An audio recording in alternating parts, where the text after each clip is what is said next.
할렐루야. 우리 시간 성령의 충만함을 사모하며 우리 찬양하기 원합니다. 우리 은혜를 사모하며 우리 기쁨으로 감사함으로 찬양 올려드리겠습니다.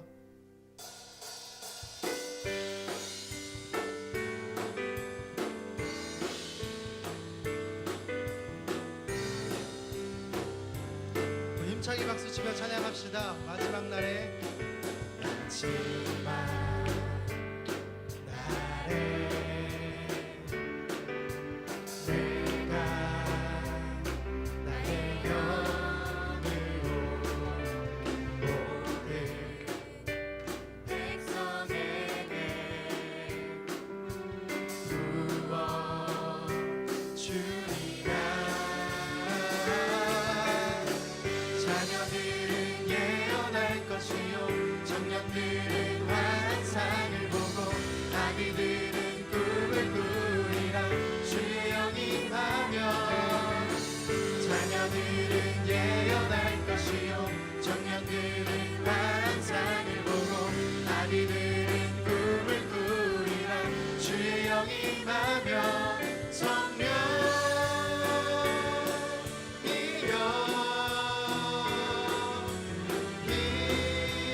지금 우리에게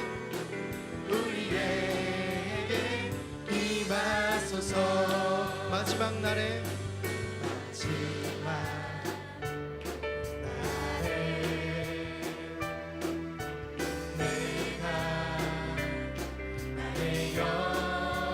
모든 백성에게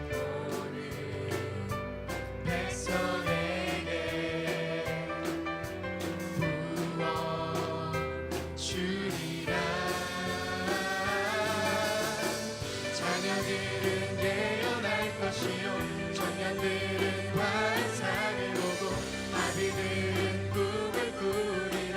주의 영이 임하면 자녀들은 예언할 것이요 청년들은 환상을 보고 아비들은 꿈을 꾸리라. 주의 영이 임하면 성령이여 주님 임하소서.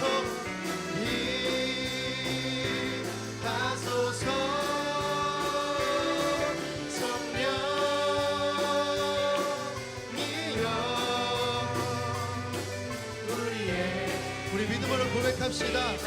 자녀들은 예언할 것이요 자녀들은 예언할 것이요 청년들은 환상을 보고 아비들은 꿈을 꾸리라. 아멘. 자녀들은 예언할 것이요 예언할 것이요 청년들은 환상을 보고 아비들은 꿈을 꾸리라. 성령이여 임하소서.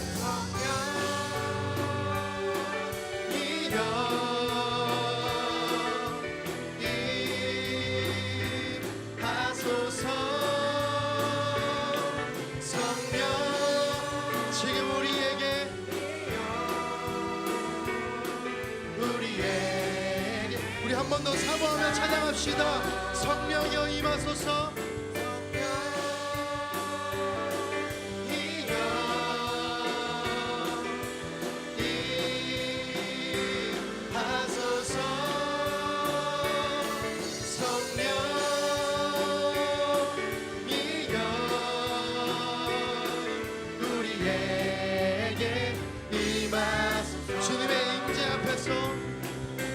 주님의 임재 앞에서 권능의 날개 아래서 그의 능하신 행동을 인하여 찬양해. 주님의 임재 앞에서 권능의 날개 아래서 그의 능하신 행동을 인하여 찬양해. 아멘. 주의 나라 주의 권세 주의 권세 찬양. 주의 임하네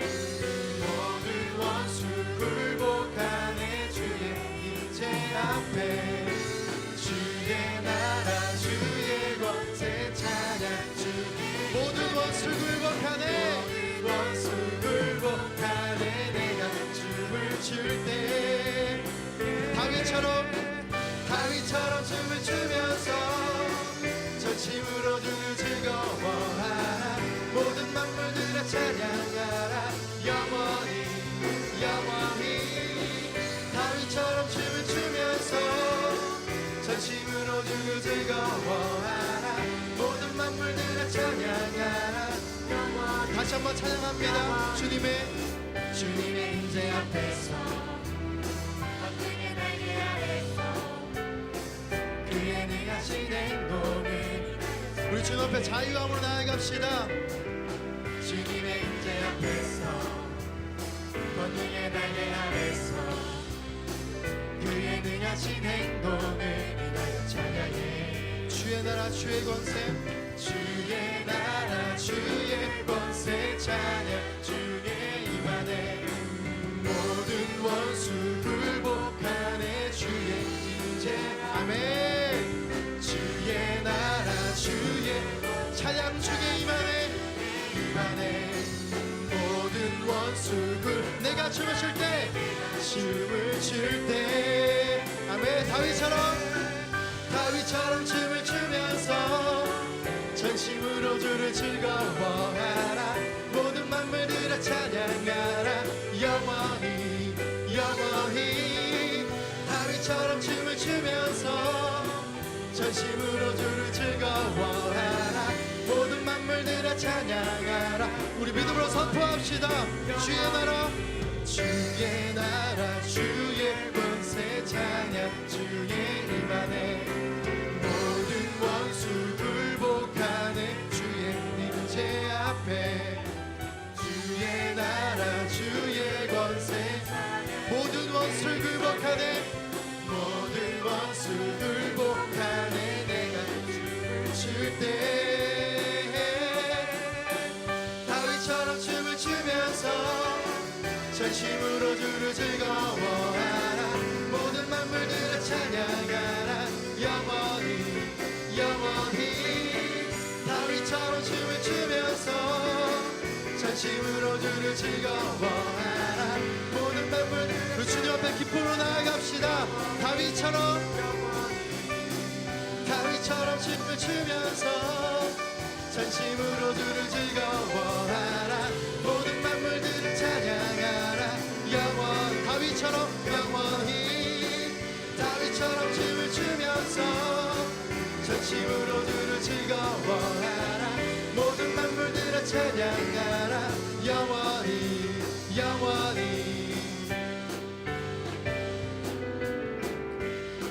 이곳에 임재하신 주님께 감사의 영광의 박수 올려드리겠습니다. 아멘.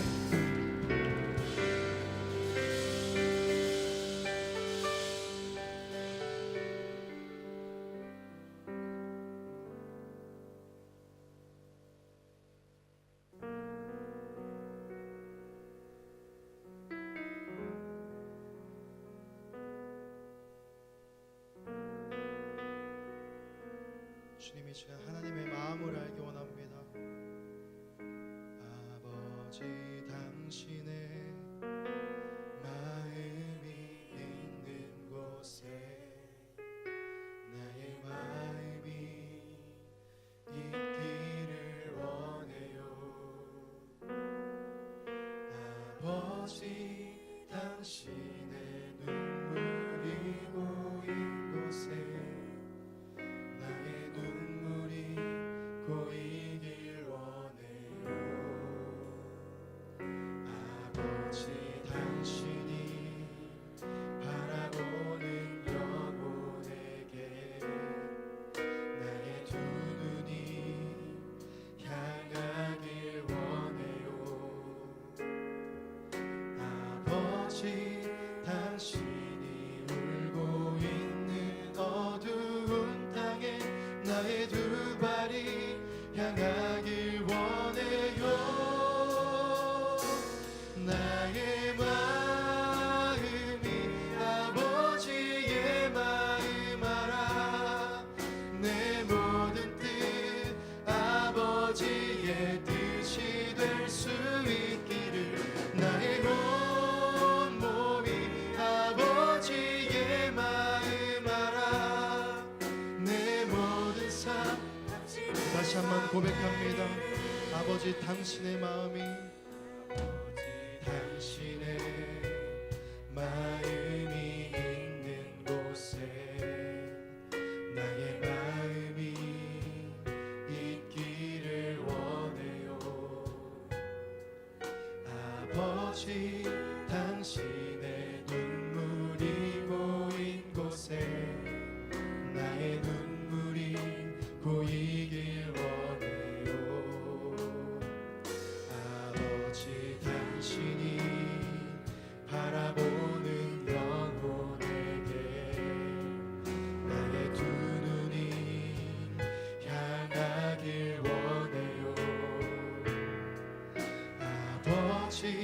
다시 울고 있는 어두운 땅에 나의 두 발이 향하길 원해요. 나의 마음이 아버지의 마음 알아. 내 모든 뜻 아버지의 뜻이 될 수 있기를 나의 온 몸이 아버지의 마음 알아. 내 모든 삶 우리 하나님의 마음을 구합시다. 나의 마음이 아버지의 마음 알아. 내 모든 뜻 아버지의 뜻이 될 수 있기를 나의 온 몸이 아버지의 마음 알아. 내 모든 삶 하나님의 뜻을 구합니다. 나의 마음이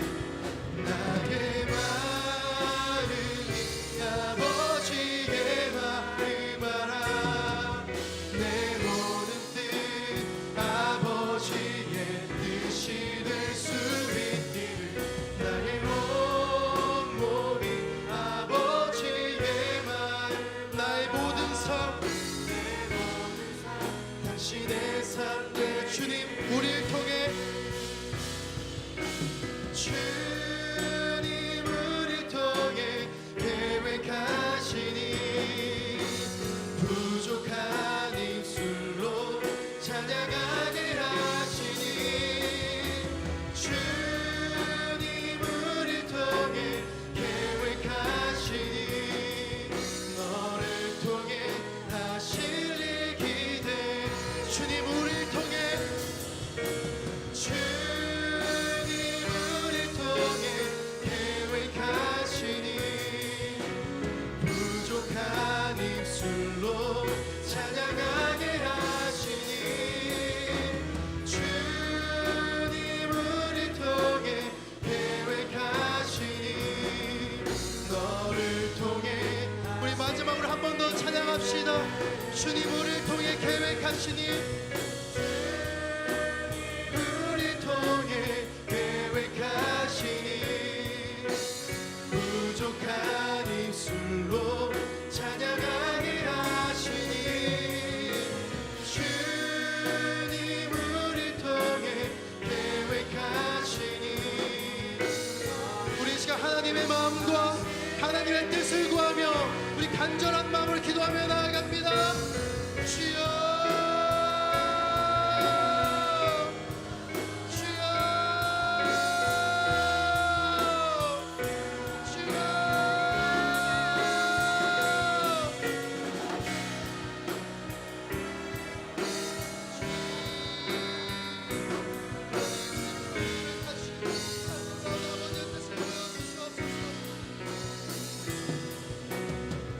주님 우리 통해 계획하시니 부족한 입술로 찬양하게 하시니 주님 우리 통해 계획하시니 너를 통해 하실 일 기대해.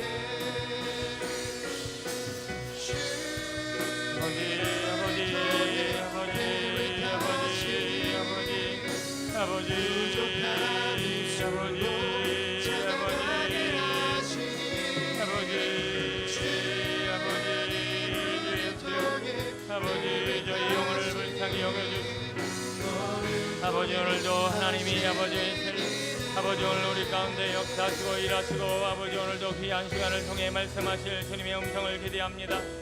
아버지 오늘도 우리 각자를 향하여 주님 말씀하여 주시고 아버지 오늘 우리에게 필요한 아버지 주님의 마음을 더하여 주실진데 아버지 진리는 이르는 진림대로 아버지 깨달은 이들은 깨달은 대로 아버지 오늘도 기억나는 자들은 기억나는 대로 아버지 오늘도 들려지는 자는 들려지는 대로 아버지 나름대로의 하나님의 음성이 우리의 마음 가운데 들려지고 깨달아지고 찔리고 아버지 온갖 환상과 계시와 아버지 방법으로 말씀하신 하나님 앞에 아버지 우리의 몸과 마음과 영혼이 활짝 열리길 원합니다.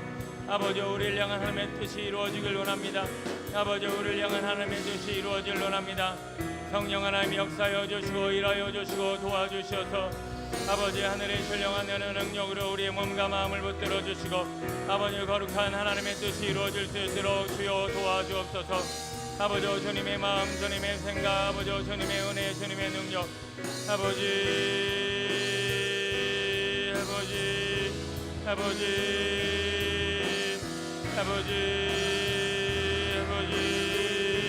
일하여 주옵소서.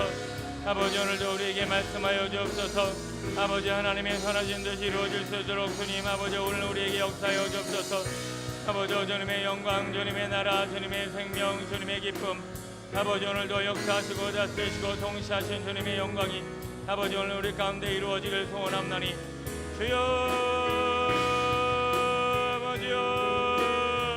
아버지 도와주소서. 아버지 일하여 주소서. 아버지 말씀하여 주소서. 아버지 세일을 행하여 주옵소서. 아버지 우리의 몸과 마음과 영혼이 아버지 오직 하나님 앞에 고정되어지고 아버지 선하신 뜻이 이루어질 수 있도록 아버지 주님의 마음을 주님의 생각을 주님의 뜻을 더입혀 주옵소서. 아버지 우리의 마음과 영혼의 생각을 아버지 주님께서 오늘도 다스려 주시고 아버지 통치하여 주시고 역사하여 주심을 믿고 바라며 기도합니다. 아버지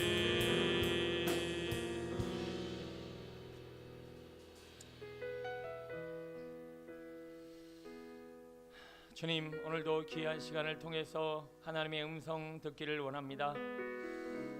목자의 음성을 듣고 가는 것이 오늘 우리의 삶의 바른 모습이고 당연한 모습이고 아버지와 일반적인 신앙의 모습일진데 사사시대와 같이 하나님의 아버지 음성을 듣고 주님을 만나는 것이 너무나 희귀한 시대처럼 느껴지고 있습니다.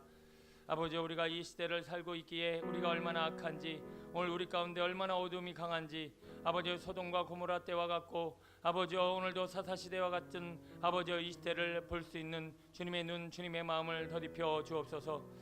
아버지 더 하나님 앞에 마음을 고정하고 아버지 그럼에도 불구하고 시대를 통하여 선지자들에게 또 하나님의 사람들을 통해 남은 자에게 말씀하신 여호와 하나님 우리 비전교회도 말씀하여 주옵소서. 촛대를 옮기지 마옵소서. 얼굴을 돌리지 마옵소서. 아버지 주님의 마음을 찾고 구하는 더 많은 하나님의 사람들을 아버지 우리 비전 공동체에 세워 주옵소서. 세상의 길을 기울이고 세상의 아버지 기대를 가지고 아버지 세상의 필요만 채우려고 하는 아버지 우리의 악함과 우리의 육신적인 우리의 연약함을 내려놓고 오직은 우리의 영이신 하나님을 찾사오니 주님 오늘도 주님의 음성 듣게 하시고 주님의 마음 알게 하옵소서. 주의 종을 통하여 말씀하여 주시고 우리의 피곤한 육체와 아버지 오늘도 혼돈 가운데 우리의 몸과 마음을 혼미케 하는 모든 악한 것들로부터 승리케 하시며 자유케 하시는 예수님 이름으로 감사하며 기도드립니다. 아멘.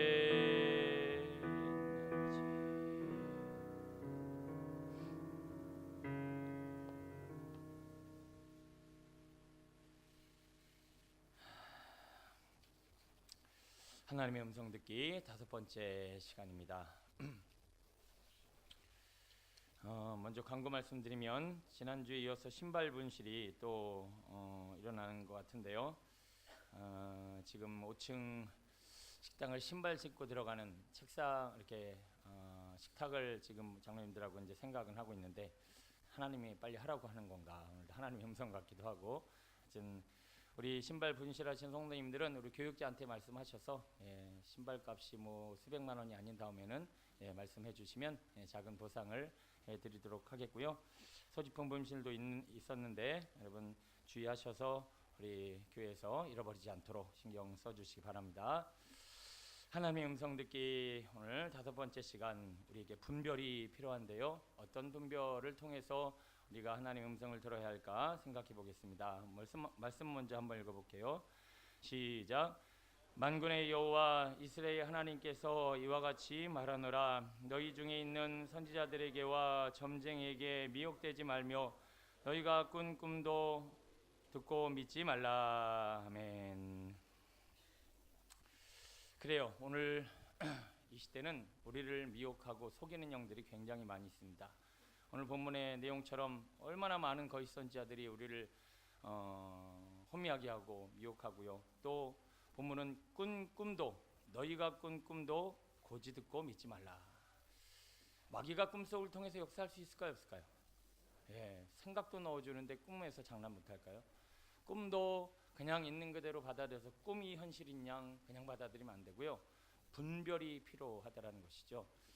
오늘 우리 나름대로 분별할 수 있는 지혜와 영이 필요하다라는 것입니다. 제가 한번 말씀드린 적 있는 것 같은데요. 저 어디야 그 중앙성결교회 얘기 제가 한번 한 것 같은데, 그 교회에 신천지가 들어왔는데 그 신천지가 들어와서 교회를 혼란케 하고 미혹시키고 힘들게 하는데, 어떤 장로님이 이제 그 신천지였어요. 여러분 기억나시는지 모르겠는데 10년 동안 버텼어요. 10년을 거기서 충성하고 열심을 내다가 10년째 정체를 드러내고 청년들부터 시작해서 이제 수십 명, 아니 거진 100명 가까이를 다 홀랑 들고 교회를 아주 혼란케 했었던 사건이 우리 성결교회 안에 있었어요. 야, 그 얘기를 들으니까요, 10년 대단하다. 10년 안 되신 분들 조심하시 바랍니다. 1, 2년은 모르겠어요. 1, 2년 지금 일 악물고 버티지만 10년을 버텼다. 근데 더 심각한 건 교회에서 아무도 몰랐다는 거예요. 이게 바로 이 시대라는 거예요. 그래서 이제는 일단 가시적으로는 알 수 없어요. 가시적으로는. 여러분 10년 동안 헌금 안 했겠습니까? 10년 동안 얼마나 충성 다했게요. 10년 동안 하여튼 뭐 모든 굳은 일은 다 했겠죠. 10년을 버텼다는 거예요. 그만큼 10년을 버티는 힘이 인간에게서 왔느냐, 그게 아니라 마귀의 힘이 그만큼 대단하다라는 거예요.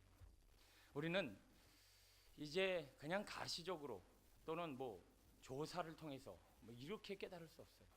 하나님의 주시는 영으로 깨달아야 돼요. 기도가 충만하면 드러나게 될 줄로 믿습니다. 교회가 이게 거룩이 충만하면 더러운 것은 이렇게 티가 나거든요. 근데 다 더러우면 잘 몰라요. 그래서 우리 교회가 더 거룩한 세마포로, 더 거룩한 마음으로 하나님의 영으로 충만해야 이게 속간해지고 보여지는 거예요. 제가 이전까지 뭐 딱 신천지다라고 얘기는 안 했지만 제가 벌써 속아낸 사람들도 몇 명 있어요. 교회 오신 분들 중에 그냥 대놓고 제가 나가라 그랬어요. 우리 교회에서 발붙일 생각하지 말라고. 자, 벌써 딱 기도를 하면 이제 가슴이 일단 두근두근 거리는 건 있어요. 근데 두근거림으로 뭐 떨려서 두근거리는 거, 좋아서 두근거리는 뭐 싫어서 뭐 많이 있잖아요. 그냥 두근거린다고 다 신천지면 안 되고, 하여튼 그런 분별을 통해서 또 기도하고 또 기도하고 또 기도하고 여러 방편으로 기도하고 그 주어진 상황들도 기도하면서 볼 텐데, 그게 나중에는 하나님의 사람들, 정말 기도를 충만히 하는 공동체 안에서는 드러나더라는 거예요. 참 신천지는 해도 정말 어떻게 그렇게까지 역사할 수 있을까 정말 답답하지만, 이 시대가 그만큼 악하고 혼미한 시대고, 역사 이래로 신천지 같은 이단이 없었어요. 제가 신학 공부를 했는데 역사 신학에도 뭐 마르사 뭐 별 이단 다 있어도 영지주의 뭐 없었어요. 이런 신천지 같은 무시무시한 이단은 이 시대만 있는 거예요. 그러면 이 시대가 얼마나 악한가를 우리는 깨닫고 대처를 해야 한다는 거예요. 저는 10년 그 얘기 듣고 정말 기도를 똑바로 해야 되겠구나, 정말 목회를 똑바로 해야 되겠구나, 정말 주님의 마음을 알아야 교회도 제대로 서겠구나. 한번 들어와서 뒤집으면 뭐 대책이 없어요. 방법이 없죠. 우리 주님 앞에 이러한 눈이 열리고 깨달음이 있는 교회 되었으면 좋겠습니다. 말씀이요, 시작. 여호와의 말씀에 내 생각은 너희 생각과 다르며 내 길은 너희 길과 달라서 하늘이 땅보다 높음 같이 내 길은 너희 길보다 높으며 내 생각은 너희 생각보다 높으니라. 아멘. 저는 이 말씀 읽을 때마다 이런 생각 들어요. 제가 아무리 공부를 못했어도 10년 이상을 영어 수학을 했어요. 요만큼도 모르겠어요. 10년 이상 영어 공부했는데 요만큼도 모르겠어요. 국어는 제가 한국 사람이고 벌써 45년을 국어를 써왔는데 지금도 국어 시험 보면 근데 하나님의 뜻을 한다, 하나님을 한다, 이게 그냥 4년제 신학교 나왔다고, 내가 뭘 이수를 했다고, 성경 몇 번 읽었다고, 이게 가능한 일일까요? 이건 말도 안 되는 거예요. 우리는 뭐를 배웠다고, 공부했다고, 이수했다고 절대 교만하면 안 돼요. 여러분 수학, 영어 모르시잖아요. 그렇죠? 여러분들도 다 나름대로 공부할 만큼 하셨죠. 근데도 그 끝을 친다라는 것은 거진 불가능한 일이에요. 세상 공부도 이렇게 어려운데 창조자 하나님의 마음을 알고 뜻을 알고 그분을 안다? 이거를 우리가 그냥 단순히 어떤 공부나 학업 차원으로 이해해서는 안 된다라는 거예요. 의사 선생님들 말만 해도 우리 못 알아듣고요. 병원도요. 정말 병원이라고 다 똑같은 병원이 아니더라고요. 어떻게 여기하고 여기 말하고 반대 얘기를 할까 이런 생각이 들어요. 그럼 도대체 무슨 근거로 의술을 행하는 건가? 어떨 때는 의심갈 때가 있어요. 여기서 갔는데 여기서 갔는데 완전히 반대말을 해요. 그러면 어떻게 하라고? 그분들도 공부하지만 모른다는 얘기예요. 아무리 공부해도 그렇게 똑똑한 의학 공부하시는 분들은 굉장히 똑똑하거든요. 그분들도 모르는 의학을, 법학을, 영어, 수학을 우리가 이렇게 한계를 느끼는데 도대체 하나님을 알아가는 일이라면요, 우리는 끊임없이 겸손하고 찾고 구해야 할 줄로 믿습니다. 여러분, 하나님의 음성 언제 들려요? 언제 깨달아져요? 언제 알아요? 저한테 묻지 마세요. 그거는 언제 될지 모르는 거고 죽을 때까지 찾고 구해야 되는 거예요. 그래도 알까 말까. 왜냐하면 우리는 머리를 쓰는 것도 5% 10%도 못 쓴다잖아요. 근데 하나님을 어떻게 우리가 다 알겠습니까? 최선을 다할 수 있는 우리 씨름이 있어지길 소원합니다. 자, 하나님의 음성을 이렇게 분별해야 됩니다. 우리 1, 2번 같이 읽어볼게요. 말씀에 대한 일관성인데 시작. 하나님의 음성은 성경의 진리와 일치가 된다. 성령님의 지혜를 통해 온전히 깨달은 말씀을 많이 알수록 하나님의 음성은 더욱 잘 구별된다. 자, 여러분, 말씀을 우리가 많이 배우죠. 근데 이 말씀을 배운 지식하고 깨달음하고 차이가 뭘까요? 내가 뭔가를 성경을 배웠어요.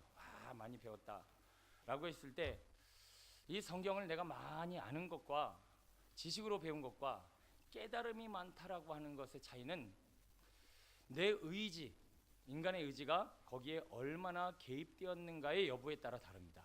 지식은 자기의 의지로 가능한 일이죠. 깨달음은요, 가능할까요? 깨달음은 내가 얻으려고 해서 얻는 게 아니라 떨어지는 거예요. 이게 다른 거죠. 그래서 성경을 읽을 때 저는 그래서 설교할 때마다 늘 겸손할 수밖에 없는 이유가 뭐냐면요, 제가 공부해서 제가 원고를 가지고 할 수 있는 차원의 것이라면 제가 제 지식이나 제 능력에 따라서 가능한 거잖아요. 근데 저는 제가 설교할수록 느끼는 건데 아무리 해도 어떨 때는 안 주실 때가 있어요. 야, 그럴 때는 큰일 났다 그래요. 그냥 주여, 오늘 뭔 뜻이 있길래 큰일 났다 그래요. 그러나 그럼에도 불구하고 제가 제 지식으로 풀어서 지식을 전하면요, 어떤 누구도 이걸 말씀으로 하나님의 음성으로 받아들이질 않아요. 그리고 뭐가 이렇게 꽉 막혀요. 지식은 인간의 기술로, 의지로 얼마든지 얻어낼 수 있는 것이라 오늘 우리는 하나님의 깨달음의 말씀을 자꾸 구하고 자꾸 두드리고 기다려서 그 깨달음을 많이 얻을 때 우리는 하나님의 뜻을 잘 분별하게 될 줄로 믿습니다. 오늘 제가 아까 셀프 편성 얘기했죠. 여러분 생각에 제가 그 얘기할 때 아까 이 얘기하려고 제가 여기가 끌어왔다 그랬는데 1부 때 들으신 분 제가 했나요, 안 했나요? 안 했죠. 원고에 안 써있던 얘기였어요. 원고에 전혀 없던 얘기였어요. 그런데 얘기를 하다가 갑자기 이 부분이 저한테 확 감동으로 왔어요. 해버렸더니 온 설교를 다 정리하는 말씀이 돼버렸어요. 그러니까 깨달음이라는 것은 내가 막 얻어서 노력해서 얻는 게 아니라 하나님이 탁 주시는 거예요. 근데 그거는 주실 때까지 인내하고 기다리는 사람들이 할 수 있다라는 거죠. 강의는요, 기술로 가능합니다. 설교는 감동이 없으면 할 수가 없어요. 저는 제가 설교자로서 이 자리에 설 수 있는 핵심은 지식이 아니라 감동이기 때문에 가능한 거예요. 만약에 제가 지식으로 이 자리에 설교 자리에 서 있으면 저는 벌써 쫓겨났어야 됐어요. 제가 지식으로 여러분들을 가르칠 수 있는 능력이 있는 사람이 아니에요. 여기 대부분 많은 분들이 뭐 저랑 뭐 대학원 학력이 있건 없건 간에 아마 저보다 더 똑똑하고 아마 성경적인 지식도 더 많은 분들도 여기 많이 계셔요. 근데 중요한 것은 얼마나 신앙생활의 성공이냐. 오늘 여기도 교육자들 있지만 교육자들도 신앙생활의 자기 목회의 성공은요, 이 감동을 따라 주시는 하나님의 말씀이 있느냐 없느냐의 여부예요. 그게 그 깨달음과 감동이 많을수록 우리 신앙생활은 웃음과 감동이 넘치는 신앙생활을 하게 되는 거예요. 근데 이 지식이라는 것은요, 자기 노력으로 얻은 것은요, 나쁜 것은 아니고 그게 문제는 아닌데, 그게 하나님 주시는 감동으로 넘어가지 않으면요, 늘 강의야. 이 자리에서 할 수 있는 건 강의밖에 없어요. 근데 이건 강의로 될 수 있는 게 아니라 제 안에 시는 감화감동 역사하심을 따라서 이 배에서, 이 가슴에서, 이 심령에서, 영혼에서 울려나오는 소리가 되어질 때 이 심령이 꽂히고 몸과 마음이 살아나더라는 거예요. 저는 여기에 설교에 기쁨이 있고 감사가 있고 또 때로는 즐거움이 있습니다. 여러분, 성경 66권이죠. 그런데 이 66권 성경 중에 우리 설교자들은 알 거예요. 성경 66권을 다 설교할 수 있을까요? 여러분, 여기 보면 묵시라든가 요한계시록 이런 거는 함부로 설교를 하기가 힘들어요. 설교를 이렇게 할 수 있는 본문이 좀 한정돼 있어요. 그러니까 66권을 한 구절도 안 빼놓고 다 설교하기가 쉽지 않단 말이에요. 그러면 결국 한 본문 또 하고 한 본문 또 하고, 어쨌든 목회 인생에 있어서 몇 번씩은 같은 본문을 똑같이 얘기를 해야 되는데, 이거를 지식으로 얘기한다? 그러면 그냥 뻔한 소리, 늘 뻔한 소리 할 수밖에 없어요. 그러나 이것이 감동이 되어지면 여기에 놀라운 하나님의 역사가 일어나더라는 거예요. 그래서 우리는 감추인 보배를 찾는 사람들입니다. 여러분, 감추인 깨달음을 얻는 사람들, 보배를 얻는 사람들, 이거를 자꾸 마음에 많이 깨달은 사람은요, 벌써 그 얼굴과 몸과 마음과 삶에 주님의 음성과 뜻이 많이 담겨 있게 돼요. 저도 만약에 감동으로 말씀을 읽어내지 않았다면 제게는 아무 변화가 일어나지 않았을 거예요. 저라는 사람이 제가 보기에도 조금 변했거든요. 많이 변했어요. 그리고 다른 사람들, 제 친구들이나 또 주변 사람들도 많이 변했대요. 그러면 이 변화가 일어나는 근거는요, 지식으로는 절대 안 변합니다. 여기만 커지지. 여러분이 오늘 오전 말씀처럼 내가 더 영혼을 사랑할 수 없고 내가 더 영혼을 사랑하는 사람으로 변화되지 않았다는 이유는 내가 지식은 쌓였는데 감동의 깨달음의 말씀이 성령의 음성으로, 주님의 음성으로 들려지지 않았다라는 거예요. 이 한계성 아래서 우리는 하나님의 뜻을 따라 살아갈 수가 없습니다. 소원합니다. 감동이 떨어진다는 것이 뭔지 하고 깨달을 수 있는 성도님 되었으면 좋겠습니다. 말씀을 읽을 때, 설교를 들을 때 탁 하고 내 안에 와닿는 그 놀라운 감동, 이게 바로 우리 신앙생활에 너무 중요한 주제가 아닌가 생각됩니다. 자, 두 번째, 하나님의 음성을 분별하려면 또 이게 있어야 되는데 1, 2, 3번 쭉 읽어볼게요. 시작. 하나님의 음성을 들은 사람들은 형제를 사랑하며 짐을 나누어지며 격려하고 다른 사람을 방해하지 않는다. 만약 다른 사람들에게 잔인하고 독선적이고 교만하다면 그가 들은 음성은 하나님으로부터 온 것이 아니다. 우리가 하나님으로 온 말씀을 듣고 순종한다면 그 결과는 선한 열매를 맺게 될 것이다. 아멘. 여러분, 내가 기도해서 하나님, 저 사람을 가서 한 대 때릴까요 말까요? 때려라. 이거는 무조건 아니라는 거예요. 이건 무조건 아니라는 거예요. 저 인간에게 해코지를 해야 될까요 말아야 될까요? 이거는 무조건 아니라는 거예요. 성경의 핵심은 절대 남에게 해를 끼치고 남을 피해를 주고 남을 괴롭게 하는 쪽으로는 음성이 떨어질 수가 없어요. 왜냐하면 성경의 핵심 진리이기 때문에 그래요. 우리를 빛과 소금의 역할을 감당하는 빛이요 소금이라고 말씀하고 있어요. 빛은 뭐죠? 길을 잃은 어두운 사람들을 빛으로 인도하라는 얘기예요. 소금은 뭐죠? 2% 부족한 사람들에게 그 부족함을 채워주라는 거예요. 그러면 오늘 우리를 빛과 소금이라고 이렇게 얘기했을 때는 인도하고 채워주는 게 우리가 본분이지, 남들을 어둠 가운데 돌아다니는 사람 한 대 때리고 숨어라, 이런 것으로 우리를 부르지 않으셨다는 거예요. 맛을 잃은 사람들에게 싱겁지 약오르지 메롱 이러라고 우리를 부르신 게 아니라는 거예요. 우리는 어떻게든 남의 것을 채워야 되고 어두운 자들을, 어두움 때 있는 자들을 인도하기 위한 우리의 거룩한 삶의 모습이 있어야 한다는 거죠. 근데 우리의 본성은 그걸 따른다 안 따른다? 본성은 안 따라요. 남이 잘 되면 배 아파. 이게 본성이에요. 남이 맛을 잃어갖고 막 맛없다고 그러면 메롱하는 게 우리 본성이에요.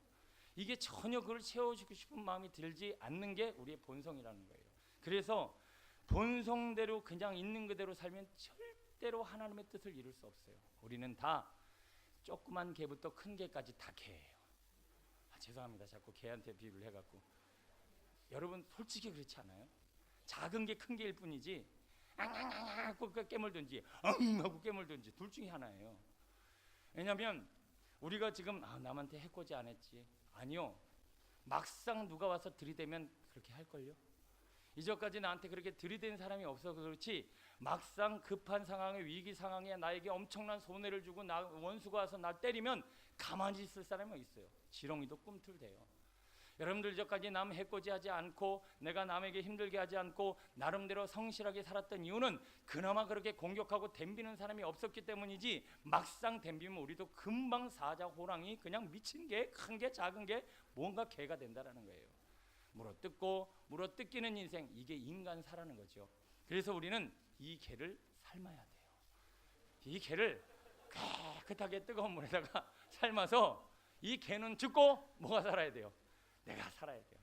개 키우시는 분만 못 듣고 있어요. 자, 오늘 우리가 이 개는 집에 있는 개를 삶으라는 얘기가 아니라 오늘 우리 안에 있는 이 개를 어떻게든 죽이고 십자가에 못 박아야만 오늘 우리는 하나님이 원하시는 삶을 살아갈 수 있다라는 겁니다. 그게 뭐요? 두루마기.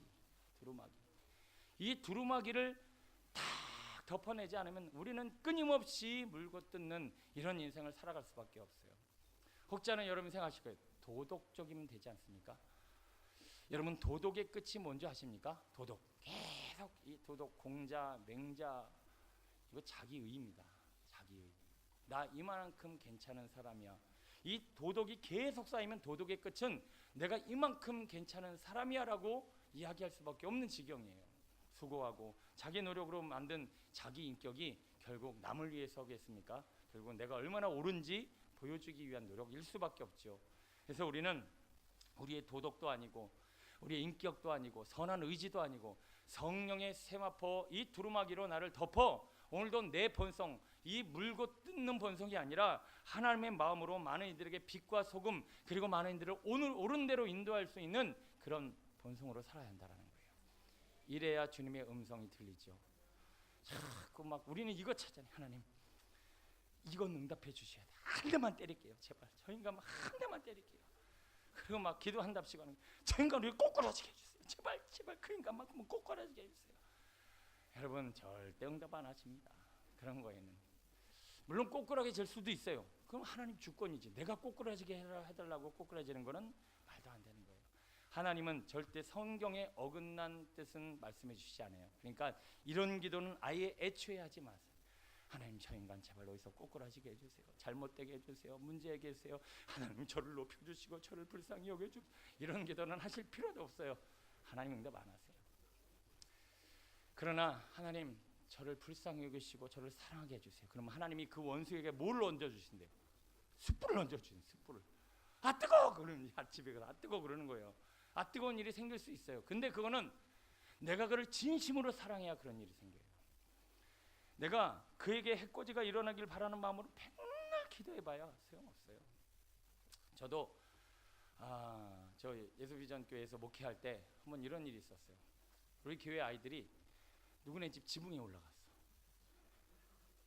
그래갖고 제가 그때 말하는 지붕 할머니가 오셨어. 그 지붕 할머니가 그거를 말도 없이 300만 원에 수리를 해놓고 나한테 돈을 내놓으래. 그리고 피나게 쫓아다니는데 얼마를 쫓았냐? 1년 반을 쫓아다녔어. 그래 물론 재정 팍 해서 줄 수도 있었는데 너무 괘씸했어.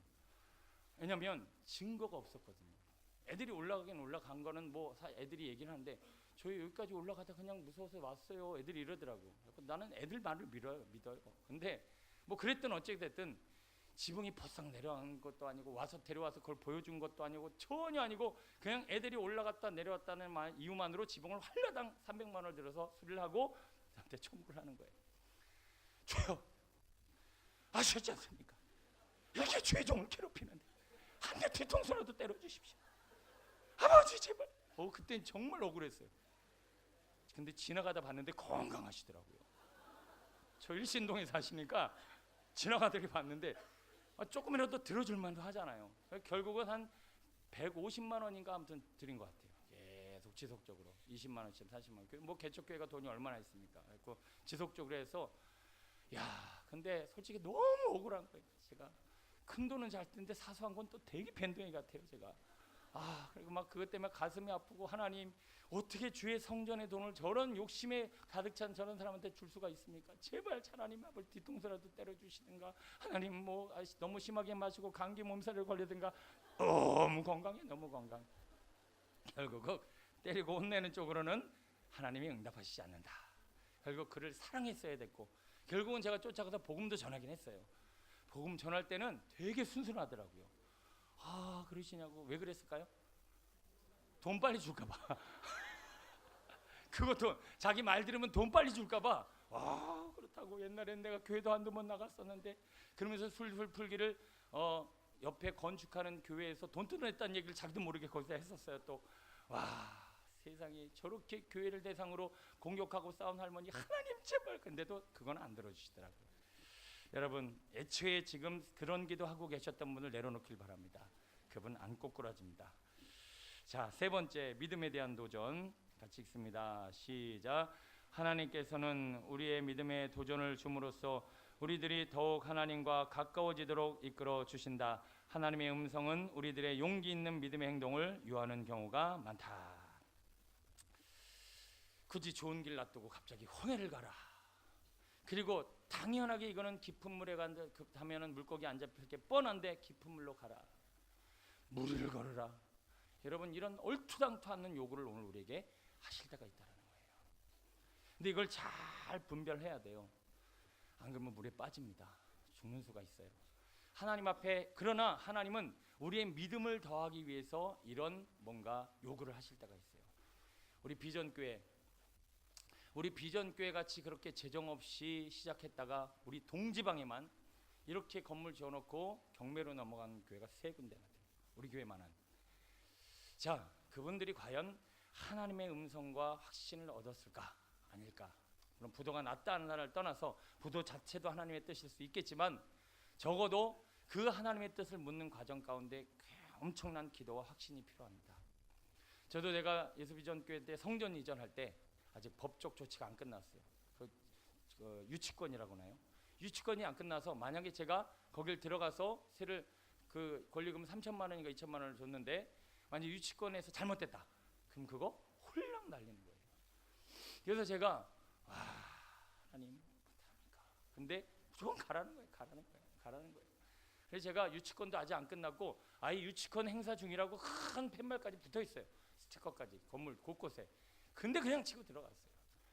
근데 그 당시에 주시는 믿음이 바로 이런 믿음이었다는 거예요. 들어가라. 내가 확실히 순종하라. 그럼 내가 역사를 이루리라. 그 역사의 주인공이 지난주에 오셨잖아요. 지지난주에 한동경 씨라고 여기 앉은 특집, 제가 초청하려고 제가 1년 동안 기도했던 분이에요. 이예순 권사님 통해서 이렇게 왔는데, 어쨌든 하나님께서 그 믿음의 요구를 지금 우리에게 하고 있는지도 모르겠어요. 이런 사업, 학업, 취업, 어떤 문제건 이게 내 믿음을 더하기 위해서 하나님이 요구하고 계신 건지 아니면 내 욕심 때문에 하는 건지를 분별하여서 여러분, 이 커다란 믿음의 준비에 하나님의 일들을 이루시면 반드시 놀라운 역사를 경험하게 될 줄로 믿습니다. 도전이 필요할 때 도전을 해야 돼요. 확실하게. 그 도전을 이루면 믿음이 훅 자라는 거예요. 근데 우리는 대부분 무서워요. 깊은 물에 가서 그물 못 던져요. 그 물이 못 건너요. 유치권 행사하고 있는 건물에 못 들어가요. 교회 3억 4억밖에 없는데 20억짜리 건축 못해요. 그러나 하나님 앞에 믿음의 확신을 가지고 씨름하면 하나님 반드시 이루실 줄로 믿습니다. 그 역사의 주인공 여러분을 부르실 때, 지금 뭔가 여러분에게 도전을 요구하실 때 하나님 이게 주님께로 온 겁니까? 아닙니까? 확실하게 물어보셔서 한번 도전하시면 그 다음 놀라운 역사가 일어날 줄로 믿습니다. 다윗과 솔로몬 얘기 잠깐 할게요. 우리 목회자에게 있어서도 성전 건축은 굉장히 중요한 문제고 아주 세밀한 음성이 필요한 건데, 지금 다윗도 그 음성을 들었어요. 하나님, 성전 건축을 하길 원합니다. 주님 역사하여 주옵소서 라고 기도를 하는데 하나님 뭐라고 그러시죠? 넌 아니다. 넌 아니다. 자, 우리는 좀 큰 그림을 그릴 필요가 있어요. 여러분 자꾸 뭔가 하나님의 역사를 때 내 시간에 내 몇 년 나 언제쯤 자꾸 이런 거 구하죠. 좀 넓게 보시기 바랍니다. 특히 일대 신앙 가진 분 웬만하면 조금 내려놓으세요. 일대는요 뭐 하는 작업일까요? 주의 길을 예비하라. 주의 척경을 평탄케 하라. 그걸 좀 평탄케 한 이후에 이것이 2대 3대 가서 빛을 보는 경우가 많아요. 근데 우리는 어떻게든 뭐 2대는 말할 것도 없이 몇 달 안에 봐야 돼. 몇 달 안에 역사가 일어나야 돼. 안 일어나면 살아 계시네 안 계시네 막 이러고. 여러분 1대 신앙생활 하신 분들은 웬만하면 하나님께서 내게 확신을 주실 때는 하지만 조급해하지 마시고 조금 넓게 보시기 바랍니다. 솔로몬 때 이루신다는 거예요. 저희 어머니 평생 어디 하나 정말 형통, 빛, 영광 이거 제대에서 봤지 본인 인생에서는 하나도 못 보셨어요. 본인 인생에서. 근데 꾸준히 그 장사 속에 힘들고 피곤하고 어려운데도 계속 목숨 걸고 새벽을 깨운 그 하나님 앞에 기도가 쌓이니까 결국 2대 가서 영광을 보고요. 아마 우리 현진이 모르긴 몰라도 하나님께서 놀라운 일들을 행하실 줄로 믿습니다. 그의 대대로 넘어가면서 주시는 영광을 우리가 좀 기대할 수 있는 넓은 마음을 갖게 되길 소원합니다. 왜 이렇게 내 인생은 힘드니 고생이니 왜 나만 갖고 하나님 이러니 살아계시니 만에 막 그러고 자꾸 보이지 않는 멱살을 잡고 이 베드로처럼 씨름하는 우리의 이 소견과 이 작은 마음을 내려놔야 한다는 거예요. 좀 첩경이 우리 가문을 좀 이렇게 끊어내는 과정이 좀 필요하죠. 그러면 내가 그거 해야 될 거 아니에요. 저도 내 자식 생각한다면 뭐 손주까지는 아니더라도 내 자식 생각한다면 이거를 어떻게든 끊어낼 씨름을 하고 있어야죠. 기도 없고 뭔가 씨름하는 작업도 없고 그냥 두 손 두 발 다 내면 이거 다 흘러가는 거예요. 다 흘러가는 거예요. 저희 어머니가 이거 씨름 안 했고요. 제가 일찍부터 깨달아서 함께 기도 안 했으면 저희 집 아직도 제가 뭐 아직도 술퍼 마시고 아직도 헐렐레 되고 아직도 세상 뭐 엉망진창일 거예요. 그러나 기도를 계속 씨름하고 눈물로 쌓아놓으니까 점점점 이루어지는 영광 우리는 반드시 이루어야 할 줄로 믿습니다. 바른 기도, 온전한 기도, 간구를 통해서 다음 세대에 이루실 하나님의 기적과 이사의 주인공 우리 모두가 되었으면 좋겠습니다. 네 번째, 육적인 본성 또는 인간적인 지혜와의 모순성이 있는데요. 있습니다. 1번만 읽어볼게요. 시작. 하나님께서는 우리에게 결코 육체적인 소욕을 만족시키는 일을 명하시지 않는다. 여러분, 하나님이 결코 육체적인 소욕을 만족시키지 않는다. 이 명제를 보시면서 혹시 떠오르는 성경 예화 없으십니까? 그럼 오병이어는요? 그럼 물로 포도주 만드는 건요? 대번에 나올 수가 있겠죠. 하나님 오병이어도 하시잖아요. 물로 포도주 만드시잖아요. 육체 피로 채워주시네요. 근데 잘 알아셔야 돼요. 오병이어를 통해서 그 오병이어를 먹이는 게 목적이었을까요? 제자들의 믿음을 시험하는 게 목적이었을까요?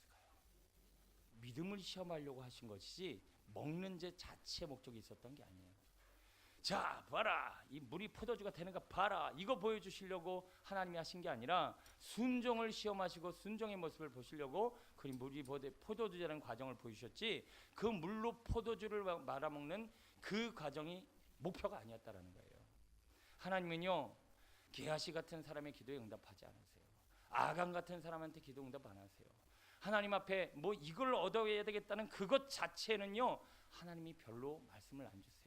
가룟 유다 같이 은 30 만약에 가룟 유다가 정말 기도의 사람이었다면 기도 많이 하는 사람이었다면 하나님 은 30에 팔까요 말까 이거 응답 하나님이 어떻게 해야 됩니까? 이 상황에 어떻게 대처하셔야 되죠? 하나님 저 아간이 게하시가 저 쫓아가서 저걸 받을까요 안 받을까요? 여러분 일단은 이게 내 육신의 본성의 필요를 따라 구하고 있는 것이면 웬만하면 조금 내려놓으셔야 합니다. 하나님 앞에 이것이 믿음으로 이어질 수 있다라면 하나님 앞에 순종으로 이어질 수 있다라면 하나님 저 이게 되든 안 되든 상관없습니다. 순종하겠습니다. 그런 거는 시험도 괜찮아요. 그러나 저 깊은 곳에서 내 만족, 내 자랑, 내 욕심, 내가 원하는 것이 이것이 정말 내 몸이 원하는가 내 영의 필요를 따라 믿음의 더 증진과 하나님이 주실 이 순종의 열매를 맺기 위한 것인가 분별하셔야 된다는 거예요. 단순히 육신의 문제라면 하나님께서 내가 너 그거 해주면 네가 잘 되겠느냐 우리 그런 기도 많이 하잖아요. 이거 잘 되게 해주시면 드릴게요. 하나님 이거 풀리고 나면 순종할게요. 그 육신의 필요를 하나님이 채워주시는 하나님도 아니거니와 그것이 이루어지면 그 사람이 순종할까요? 그렇게 하나님 앞에 드릴까요? 안 된다는 거예요. 우선순위가 잘못됐기 때문이죠. 육신의 필요를 따라 하나님이 주시는 분이 아니라 결국은 오늘 영적인 필요를 따라 하나님이 우리에게 응답하심을 우리 깨닫게 되었으면 좋겠습니다. 두 번째, 하나님께서 요구하시는 음성은 때로 인간적이고 합리적인 일에 모순이 될 때가 많다. 그래서 신앙생활 하실 때 여러분 장애가 되는 것 중에 하나가 너무 똑똑한 거예요. 너무 똑똑한 거예요. 너무 사리분별이 바르고 너무 이성관계가 분명하고 그리고 이랬다 저랬다라고 하는 논리 원칙이 분명하면요, 이게 하나님 앞에 순종하기가 참 어려워요. 여러분 여리고성을 어떻게 우리가 이걸 여리고성을 무슨 수로 넘어뜨립니까? 저 무시무시한 사람들을 열세 바퀴 돌아서 무너뜨린다? 야, 이게 말이 하나 됩니까? 근데 이게 이성이 밝은 분들은 거기에 순종을 못 하더라는 거예요. 한 2바퀴 돌다가 에레 못해 먹겠다. 그리고 가서 군사훈련이라도 하고 가서 뭐 총이라도 만들어 오지 절대 그게 안 된다라는 거예요. 그래서 우리 신앙생활 가운데 여러분 이성을 내려놓는 것도 훈련입니다. 말도 안 되는 거 하나님이 요구하시거든 한번 해보세요. 자꾸 그거를 내가 순종하고 해봐야 또 그걸 통해서 실패를 통해서도 얻는 경험이 있고 자꾸 이성적인 거, 논리적인 거 그리고 논리에 맞는 것만 자꾸 해결하려고 하는 내 생각과 의지가 내 믿음과 신앙과 하나님의 음성을 방해하는 경우가 너무 많이 있습니다. 우리 깨달아 알게 되길 소원합니다. 자, 5번째 우리 같이 쭉 읽어볼게요. 3개 시작. 하나님의 음성을 듣고자 한다면 인내해야 한다. 사탄은 즉시로 행동하라고 다그치지만 우리는 기다려야 한다. 하나님의 음성을 들으면 평안이 만다. 여러분 여기에 한번 의문을 하나 제기해 볼게요. 기다려야 한다라면, 인내해야 한다라면 언제까지 인내해야 할까요? 여러분 지금 뭔가 기도하면서 응답을 기다리고 계십니까? 하나님을 말씀해 주시기를 막 간절히 애타게 기도하고 계십니까? 그 응답은 언제까지 기다려야 되는 걸까요? 주실 때까지. 아이고, 하여튼 말은 최고입니다. 네, 주실 때까지. 네. 저 상상도 못했던 대답이었어요. 주실 때까지.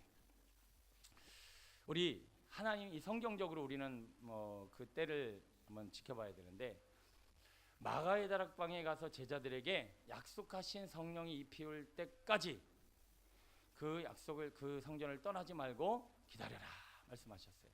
그렇죠? 이게 바로 오늘 지금 여러분들이 말씀하시고 응답하실 때까지라고 하는 거예요. 근데 말은 쉽지 그게 그렇게 쉽나요? 참 쉽지가 않죠. 그래서 여러분 여기에 대한 정리가 필요해요. 정리가 어떤 정리냐면 자 요셉의 예를 또 한번 들어보겠습니다. 그 집단과 별 해와 달이 자기에게 절하는 그 꿈을 봤어요. 그 꿈을 꾸고 나서 이 요셉이 나름대로 비전을 향해서 살아갔겠죠. 근데 그 비전이 바로 이루어지지 않고 어디로 갔어요? 그다음에 종살이가 됐어요. 감옥에 들어갔어요. 요셉이 마음에 생각이 들지 않을까요? 언제까지요? 언제 그 일들이 이루어질 텐데요? 나는 지금 감옥에 있는데요. 나는 지금 남의 종살이하고 있는데요. 언제 그 일이 이루어진다고 그러시는 거예요? 여러분 솔직히 입장 바꿔 생각해 보세요. 하나님이 어떤 꿈과 환상과 계시를 통해 비전을 주셨어요. 근데 내가 지금 처해 있는 곳이 감옥이야. 내가 처해 있는 곳이 종살이야. 내가 그 아주 깊은 병에 들려 있거나 아니면 삶의 생활에 곤고함 때문에 빠져 있어요. 도대체 언제까지 해야 될까요? 언제까지? 이 언제까지라고 하는 이 물음에 이렇게 스스로를 잘 정리하고 계시면 여러분 우리가 인내할 힘이 생기게 될 줄로 믿습니다. 언제까지냐면요, 하나님 앞에 그릇을 준비하고 있으면 하나님이 때가 되면 부어주시는 거예요. 문제는 조급해서 하다 때리치는 거예요. 자, 마가의 다락방에 가서 이 피울 때까지라고 그랬으면 그 이 피우시는 하나님의 성령은 잊어버리고 난 뭐만 하고 있으면 돼요. 내 그릇 만든다. 이거 내가 하나님 앞에 이 그릇을 만들면 얼마나 크고 온전한 그릇을 만드는가에 따라서 하나님은 어마어마한 걸 부어주실 거다라고 하는 정리가 안 되면요, 이걸 만드는 의지가 안 생겨요. 무슨 말씀인지 이해가 안 가시나요? 왜 짜증나는 얼굴을 하고 계세요? 자, 응답이 안 이루어서 조급한데 자꾸 엉뚱한 소리 하는 것 같아요. 자, 그릇을 만드는 일 자체에 의미를 두셔야 한단 말이에요. 자, 기름병에 기름이 채워지고 가루통에 가루가 마르지 않는 것은 하나님이 하실 일이고요. 나는 뭐만 준비하면 돼요? 그릇만 준비하면 돼요. 그릇을 준비하는 것 자체의 의미를 두고 기다려야지, 언제 부어주냐고 라고 하는 것에 마음을 두면 마음이 조급해지고 힘들어져요. 그래서 우리는 성실하게 꾸준히 변함없이 내 마음의 그릇에 하나님의 기도와 말씀으로 나를 자꾸 준비해 나가면 하나님의 때가 되면 하나님은 어마어마한 하나님의 역사로 부어주실 줄로 믿습니다. 저는 솔직히 저에게 하나님이 우리 비전교회를 부어주실 줄 몰랐어요. 하나님이 저를 이렇게 쓰실 거라는 생각도 못했어요. 물론 저에게 하나님의 꿈과 환상과 계시를 주셨어요. 너의 목회와 너의 신앙생활에 이렇게 내가 역사할 거다. 저에게 그림을 주셨어요. 근데 그게 언제예요? 라고 하는 대답을 물어보기조차 힘들 정도로, 무서울 정도로 그게 이루어질까? 라는 생각 제 안에 있었어요. 그러나 저에게 주신 장점, 아니 저에게 주신 하나님의 마음 중에 하나는 뭐냐면, 그래, 그릇만 준비하고 기다리자. 그릇만 준비하고 기다리자. 80세 부어줄지 90세 부어줄지 100세 이삭을 보내주실지는 모르는 거지만, 그래, 그때까지 계속 믿음을 준비하자. 믿음을 준비하자. 준비하는 것 자체의 의미를 두면 기다릴 수 있다는 거예요. 근데 우리는 준비하는 것 자체는 실증나, 재미가 없어, 짜증나, 힘들어. 그러니까 이거는 하다가 역사가 아니라면 에이 쳐버려요. 여러분, 제가 불 붙을 때까지 막 기도해야 된다고 말씀드렸죠. 근데 불이 언제 붙을까요? 하나님이 붙이고 싶을 때 붙여야 되는 거예요. 그러나 나는 계속 그릇을 준비하는 거예요. 계속 준비하는 거예요. 준비하면 준비 과정을 통해서 하나님 나를 계속 만지고 계신 거예요. 내가 눈에 보여지는 현상이 있든 없든 계속 준비하면 하나님은 그걸 이루어 주세요. 여러분, 그걸 믿으시길 소원합니다. 지금 게을리하시면요, 여러분 기도 게을리하시면요, 말씀 지루하다고 힘들다고 자꾸 때리치시면요, 다음 세대를 기대할 수가 없어요. 여러분, 다음 때 자녀들에게 나눠줄 유산이 없어요.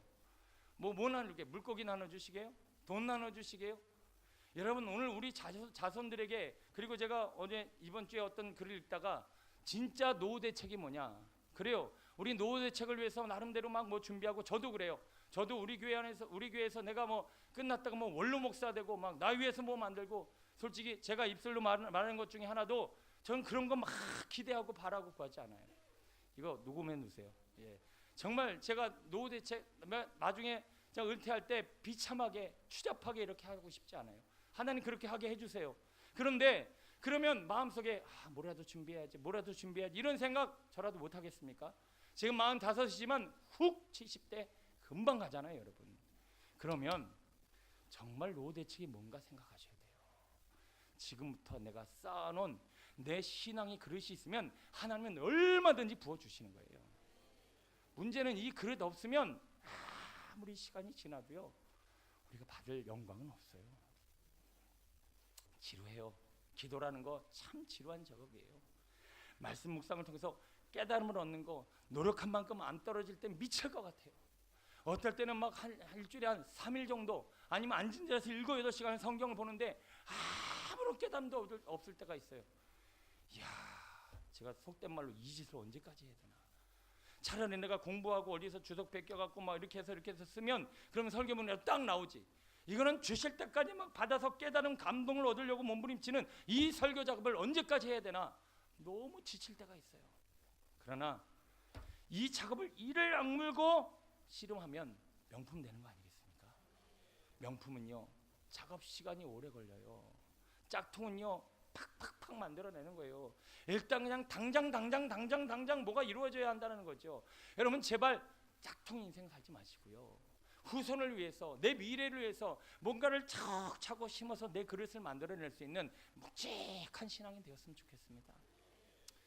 우리에게 그나마 그래도 새벽 예배 꾸준히 지키시고 세워가시는 분들 한 7, 80분들 계속 있으세요. 이거 조금씩 늘어가는 재미가 있어야 되는데 약간씩 줄어들어. 아주 기분 나빠. 좀 이렇게 조금씩 늘어가야 되는데 늘어나면 쪽 줄고 추우면 똑 줄고 아주 기분이 나빠요. 여러분, 제발 소원합니다. 할랑말랑 그냥 하세요. 그냥 할랑말 해야지 맨날 결단만 하지 마시고 좀 심어야 뭐가 역사가 일어나도 일어나지. 내 대 맨날 내 머리나 쓰고 내 지혜로 이렇게 살아가 봐야 후손에게 나눠줄 것도 없고 내 노후 대책도 없어요. 하나님이 부어주실 것을 바라보면서 우리 좀 심어낼 수 있는 믿음의 성도 되시길 소원합니다. 이제 새해 되면 뭐 특세라고 뭐 할 텐데 그때만 반짝하지 마시고, 제가 원래 특세 별로 안 좋아해요. 근데 새해는 또 의미가 있으니까 의미 있게 한번 딱 시작하자고 하긴 할 건데, 여러분 특세가 필요합니까? 아니요. 꾸준히 해야 돼. 꾸준히. 사람이 좀 이렇게 하나 하면 뭐 끝까지 버티고 막 일을 악물고 되든 안 되든 뭐 이런 게 있어야지. 하다 말고 제발 내일 이렇게 얘기하면 아멘은 잘 나와. 아멘은 잘 나와. 근데 막상 새벽 딱 보면 헐, 또 짜증이 나기 시작해. 주여 어떻게 하면 좋습니까? 우리 교회 기도를 쌓는 교회 됐으면 좋겠습니다. 당장 역사가 안 일어난다고 조급해하지 마시고 좀 넓게 보고 꾸준히 심을 수 있는 거룩한 그릇 되시길 축원합니다. 불이 언제 내리는가에 관심 갖지 마시고요. 그건 하나님이 때 알아서 주실 거예요. 그릇만 만들면 되잖아요. 그릇만. 6번째 읽고 마칩니다. 여러분, 주관적인 증거가 있는가? 주관적인 증거는 꿈, 환상, 소리, 떨림, 뭐 평안 여러 가지가 있습니다. 근데 이런 거는 마귀가 잘 갖고 놀아요. 그게 문제야. 꿈, 환상, 떨림, 소리, 느낌, 뭐 이런 거는요, 마귀가 너무 장난을 잘해요. 그래서 그런 것도 참고는 하지만 여기에 마음을 두면 안 되고요. 우리는 내적인 증거에 가장 확실한 걸 어디에 둬야 될까요? 어디에 둘까요? 그래요, 깨달음이에요. 깨달음. 말씀을 묵상하다가 내가 배워서 얻은 게 아니라 톡 떨어진 그 깨달음, 이게 바로 하나님의 음성으로 이어지는 경우가 굉장히 많아요. 왜냐하면 진리는 흉내를 내기가 어렵거든요. 마귀가. 물론 그것도 가끔 흉내 내지만 우리 그럼에도 불구하고 씨름하면 선명해질 줄로 믿습니다. 여러분, 깨달음을 통해서 내적 증거를 많이 만드세요. 그러면 여러분 안에 이게 하나님의 뜻이구나, 이게 하나님의 뜻이구나, 많은 걸 알게 될 줄로 믿습니다. 그 다음 객관적인 증거도 좀 찾으셔야 돼요. 내 환경과 상황과 여건이 좀 하나님의 뜻대로 돌아가고 있는가. 하나님, 제가 15년 살려주실 거면 15도 20도 해가 물러가는지 그러는지 좀 보여주세요. 이 기도원처럼 하나님이 풀이 마르고 여긴 적고 하나님 이런 것도 좀 보여주세요 하면서 증거도 구하는 것도 괜찮아요. 하나님, 주님의 뜻이라면 이런 증거가 나타나기를 원합니다. 아니라면 접을게요. 뭐 하면서 환경적인 요소들도 좀 구하시면서 주님의 뜻을 구하게 되길 소원합니다. 또 세 번째, 그리스도의 몸된 공동체, 영적인 공동체 안에서 확인받았는가. 여러분, 뭔가 확신이 안 되시거든 영적인 사람, 영적인 공동체 안에서 확인을 받으세요. 그러면 제가 한번 말씀드린 저 사람이 영적인 사람이다, 정말 신앙의 실력이 있다, 뭘로 알 수 있을까요? 뭘로 알 수 있겠다고 말씀드렸나요? 그 사람이 얼마나 많은 사람들을 살렸는가를 봐야 돼요. 열매를 봐야 돼요. 열매. 우리는 신앙생활을 말로 하거나 뭐 다른 걸로 표현할 길이 없어요. 열매로 봐야 돼요. 열매는 뭐냐? 그 사람을 통해서 얼마나 많은 사람들이 살아났는가예요. 많아졌는가 말고요. 살아났는가. 저는 제 목회 인생에 있어서 제가 이제 담임 목회 5년차 들어가지만 제 안에 이제 하나님이 주시는 이 하나의 네가 제대로 된 목자냐, 네가 정말 하나님의 주의 종이냐, 이걸 뭘로 확인하냐면 변화된 성도요. 다른 사람을 조금 더 사랑할 수 있는 사람이 되어진 그런 성도들의 삶의 증거, 모습, 변화, 빛, 이런 걸로 제 목회를 평가하고 스스로를 봐야지 너 교회 재정 얼마나 늘었느냐, 너 교회 성도들 얼마나 늘었느냐, 이런 거는요 마케팅 전략으로도 얼마든지 할 수 있다는 걸 제 부교육자 생활을 통해서 봤어요. 여러분, 교회 성도나 재정은요 마케팅만 잘해도 훨씬 더 잘 될 수 있어요. 그러나 사람이 변하는 것은 깨달음과 하나님의 감동이 없으면 절대 이루어질 수가 없어요. 저는 저뿐만 아니라 여기 모인 온전한 하나님의 사람들, 여러분들이 내가 열매가 있는가? 내 신앙생활을 통해서 내 어떤 이 가르침을 통해서 누가 살아났지? 한번 한 해 동안 이렇게 돌아보세요. 가족, 주변 사람, 아니 나 때문에 실족했다는 사람은 많고, 나 때문에 절망한 사람은 많고, 나 때문에 자꾸 방황하는 사람이 생겼다면 이거 내가 아무리 많이 배우고 아무리 내가 대단한 사람에도 소용없어요. 그거는 지금 거짓나무예요. 열매가 발아야 우리의 신앙생활이 평가받을 수 있다는 거죠. 그러면 딱 지켜보세요. 야, 저 사람은 가는 곳마다 사람들을 살리네. 가는 곳마다 사람들을 행복하게 하네. 저 사람의 가르침과 저 사람의 행동을 통해서 많은 사람들이 살아나네. 그래, 저 열매와 더불어서 나도 열매를 맺길 원한다 하고 그들과 합력하여 주님의 마음을 나누는 이런 영적인 공동체, 이게 진짜 하나님의 사람들이 모인 공동체라는 거예요. 저는 우리 교회를 통해서 그냥 단순히 교회 왔다 안 왔다 이 문제가 아니라 정말 우리의 삶의 영향력이 누군가를 회복시키고 살리는 좋은 열매 맺는 주의 성도들 되었으면 좋겠습니다. 내년 19년도는 여러분 한번 이렇게 스스로에게 기대하세요. 하나님, 저를 통해서 한 사람이라도 하나님을 알고 더 알아받는 인생 살게 하여 주옵소서. 저뿐만 아니라 저희 영향력을 통해서 누가 살아나게 하여 주옵소서. 여러분, 이런 소식이 들려올 때 나는 지금 신앙생활 가운데 하나님이 일하시는구나 기대할 수 있다는 거예요. 끝으로 들은 바대로 성취되었는가라는 것도 분별하시면서 여러분의 신앙과 삶의 자리에 풍성한 열매 맺게 되기를 소원합니다. 자, 하나님의 음성, 오늘 가장 중요한 거 하나만 딱 붙잡고 여러분 씨름하길 원합니다. 하나님이 말씀해 주시는 거, 성령 부어 주시는 거, 역사하시는 거, 응답하시는 거, 여기에 초점을 두지 말고 우리 어디에 초점을 두자? 그릇 만드는 데 초점을 두자. 그릇만 만들면 부어 주시는 거예요. 그릇은 하나도 없는 맨날 달라고만 이거 안 돼요. 대도 넘쳐 흘러버려요. 그릇이 큰 그릇이 준비되고 깨지지 않은 견고한 그릇만 준비되면 반드시 여러분의 가정과 삶에 이루실 줄 믿습니다. 자, 내일 새벽 예배 깨워서 큰 그릇을 만드실 분들 아멘. 아우, 꽤 많이다. 이 정도면 내일 좀 이렇게 들짜증 날 것 같아요. 여러분, 오늘 우리 안에 충만한 기도를 통해서 넓은 그릇 만드는 믿음의 성도 되시길 축원합니다. 기도하겠습니다.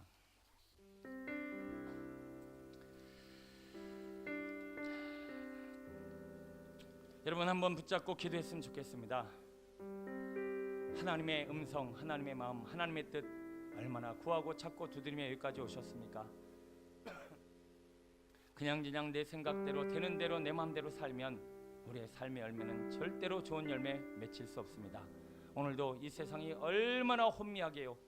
10년을 버텨서 교회를 속이고 뒤집는 신천지들이 들끓고 요사밧에게 300명의 거짓 선지자들이 전쟁에 나가도 됩니다 라고 말하는 시대, 그보다 더 혼탁한 시대를 우리가 살고 있습니다. 정신을 똑바로 차리고 하나님 앞에 깨어 기도하지 않으면 우리도 속고 우리도 넘어갑니다.